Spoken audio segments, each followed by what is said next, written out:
নমস্কার বন্ধুরা, উর্মিলা রান্নাঘরে অনেক অনেক স্বাগত জানাই আর অনেক অনেক ভালোবাসা নিয়ে আজকে আমার রান্নাঘরে দেখাবো। এই দেখুন, ব্রিকেট মাছ রান্না করা দেখাবো। এটা বাজার থেকে কিনে নিয়ে এসেছে ব্রিকেট মাছ দিয়েই আজকে আলু সজনের তরকারি রান্না করব। আর কিভাবে রান্না করছি আপনারা দেখতে থাকবেন।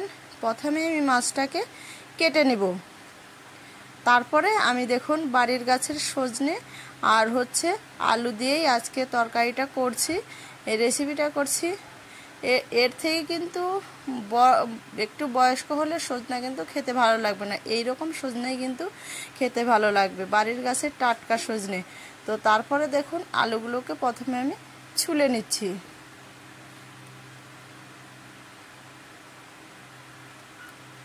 এই দেখুন এইভাবে লম্বা লম্বা করে আমি একটু কেটে নিব।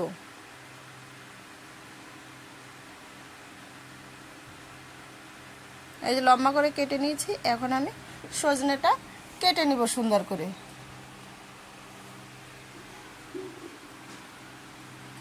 এইরকম কচি কচি সজনে দিয়েই কিন্তু তরকারি খেতে ভালো লাগবে।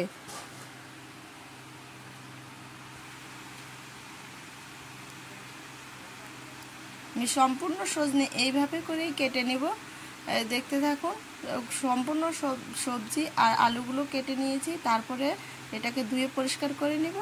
মাছও ধুয়ে নিয়েছি, তারপরে আমি দেখুন কড়াই বসিয়ে দিয়েছি উনুনের উপর। তারপরে দিয়ে দিব সরষের তেল।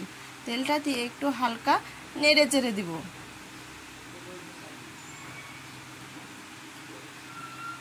তেলটা গরম হোক, ততক্ষণ আমি মাছটাকে হলুদ লবণ দিয়ে সুন্দর করে মেখে নিচ্ছি।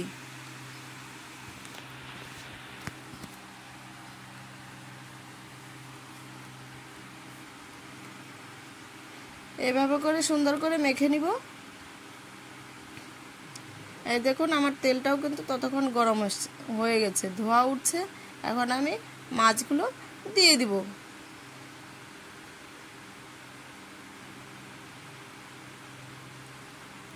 একটা একটা করে আমি মাছগুলো সবগুলো মাছ দিয়ে দিচ্ছি।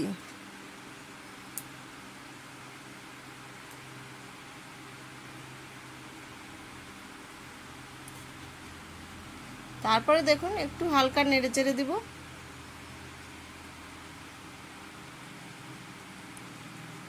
এরকম সজনের তরকারি রান্না করে খেলে কিন্তু খুব ভালো লাগে। আমার ভিডিওটা, আমার চ্যানেলে যারা নতুন আছেন তারা অবশ্যই সাবস্ক্রাইব, লাইক, কমেন্ট করে পাশে থাকবেন। আর যারা যারা ভিডিওতে সাবস্ক্রাইব করেছেন তাদের জন্য অনেক অনেক ধন্যবাদ। আর যারা নতুন আছেন তারা অবশ্যই সাবস্ক্রাইব করে আপনাদের পাশে থাকার সুযোগ করে দেবেন। তারপরে দেখুন আমার মাছটা ভাজি হয়ে গেল, আমি এখন মাছটাকে নামিয়ে নিচ্ছি।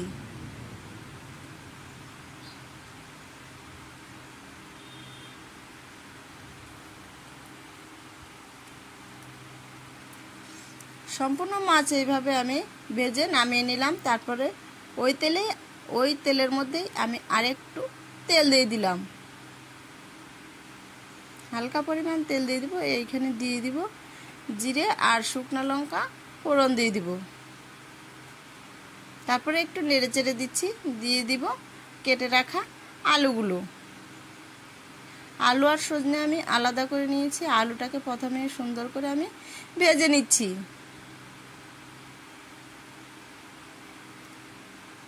তারপর দেখুন দুইটা দিয়ে দিব তেজপাতা।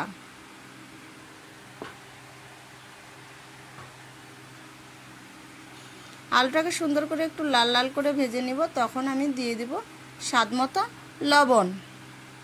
লবণটা দিয়ে আমি সুন্দর করে কষিয়ে নিচ্ছি সবজিটাকে।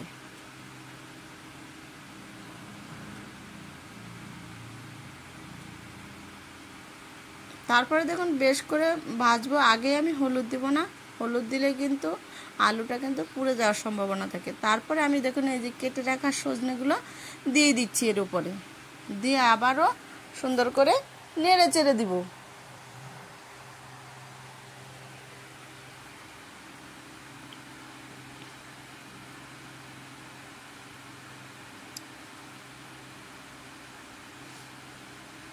নতুন সজনের তরকারি রান্না করছি, এই দেখুন। তারপরে দিয়ে দিব হলুদ। হলুদ দিয়ে আমি সুন্দর করে আবারও নেড়ে চেড়ে দিব।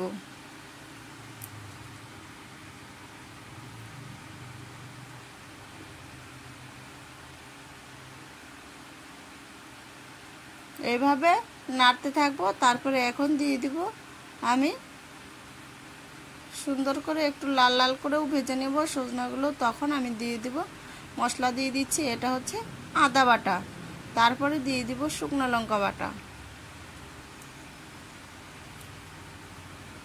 দিয়ে আমি নেড়ে চেড়ে দিব।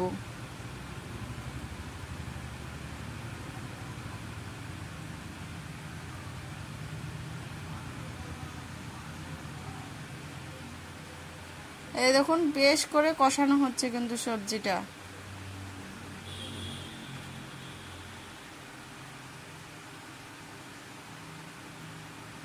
সবজিটা আমার কষানো হয়ে এসে এখন দিয়ে দিব জল।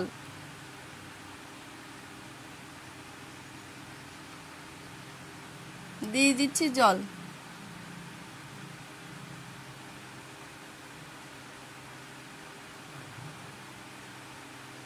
তারপরে যে দেখুন ঝোলটা আমার ফুটে এসছে, একটু করে হালকা করে নেড়ে চেড়ে দিব।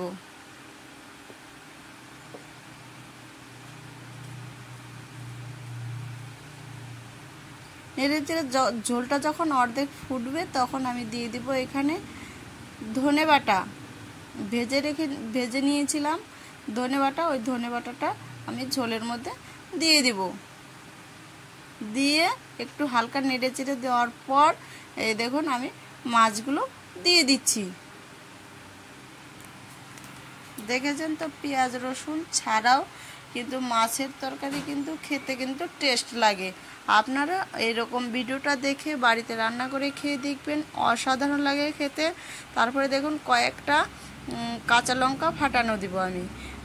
তরকারিটা প্রায় কিন্তু হয়ে এসছে, তো তারপরে আমি দিয়ে দিলাম কাঁচা লঙ্কা ফাটানো।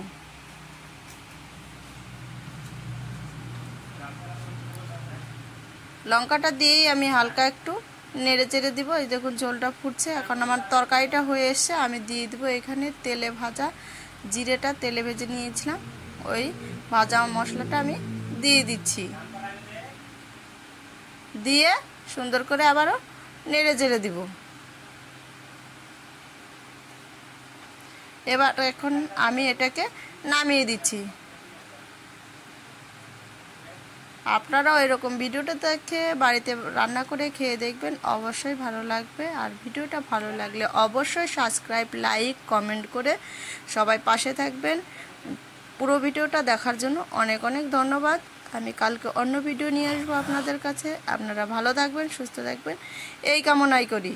এই দেখুন তরকারির কালারটাও কিন্তু দারুণ এসছে।